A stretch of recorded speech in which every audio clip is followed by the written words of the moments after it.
Elon has his style of doing things, obviously having the rocket company to then put your own satellites in space.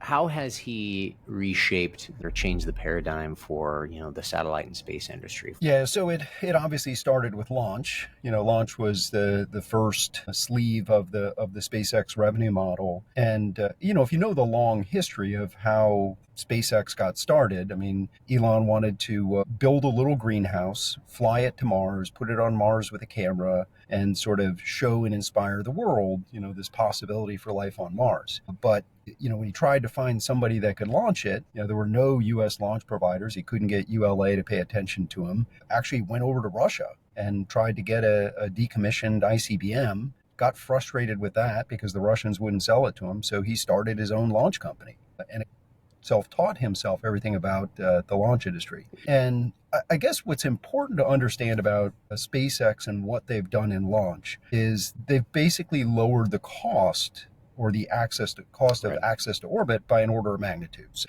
historically, you'd pay about $10,000 to $15,000, $10,000 to $20,000 per kilogram to get something into orbit. I think the list price of a Falcon 9 is now around $2,000 a kilogram. A Falcon Heavy is Wow. $1,200 a kilogram. And then when the Starship, which did that pretty incredible demo the other day, that'll be down in the hundreds of Yeah. dollars, per kilogram or $50 per kilogram. Incredible. And quite Wow. simply, when you change the economics of that, I mean, the economics of mining an asteroid, the single biggest cost is going to be the launch. And so when you take it down two orders of Yeah. magnitude, suddenly the business model closes.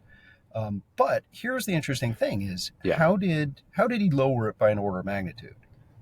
And it's not the fact that SpaceX developed some new warp drive engine. I mean, they're using the exact same kerosene liquid oxygen technology that's been used for 50 years. And really, what they did were three things. Number one was they took out costs, right? They found, what is the biggest cost, and it's expendability, right? I mean, when you throw away the engines and all the staging, he had to figure out how to do reusability. Now, the point is, Elon did not invent it. SpaceX did not invent it. Like NASA had done demos from the Delta Clipper program Yep. going back into the 1980s that had demonstrated it. It's simply the fact that the existing incumbents, and there were three entities in the world, the Europeans through Arianespace, the Russians through Roscosmos, and the US with United Launch Alliance, they chose not to implement it. And when you're an oligopoly, I mean, why would you, right? Your motivation is to collude and raise prices, and that's what Right. happened over time.